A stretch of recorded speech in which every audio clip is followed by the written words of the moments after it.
The question over here is which of the following is not correct for the catalyst. बहुत easy सा question है ये तो. It catalyzes the forward and backward reaction to the same extent. हाँ, ये सही बात है, बिल्कुल ट्रू बात है कि जो हमारा कैटलिस्ट है, catalyst catalyses the forward and backward reaction to the same extent.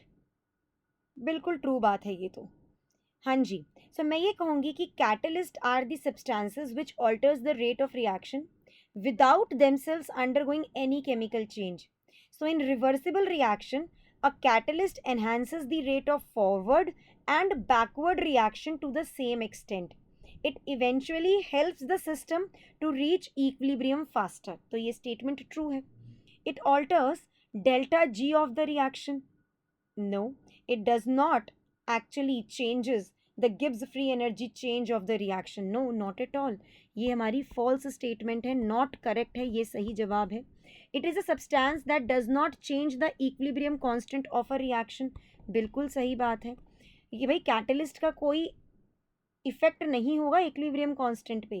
Catalyst तो आया, बिना बताए आया और बिना बताए चला गया.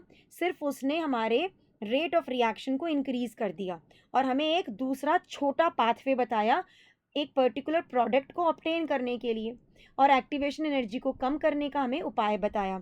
So it provides an alternate mechanism by reducing activation energy between reactants and products. True statement. ज़्यादा एक्सप्लेनेशन की रिक्वायरमेंट नहीं है इस क्वेश्चन में. कैटलिस्ट के बारे में आपको सब कुछ पता है. So the false statement is कि it alters the change Gibbs free energy change of the reaction. ये false statement है.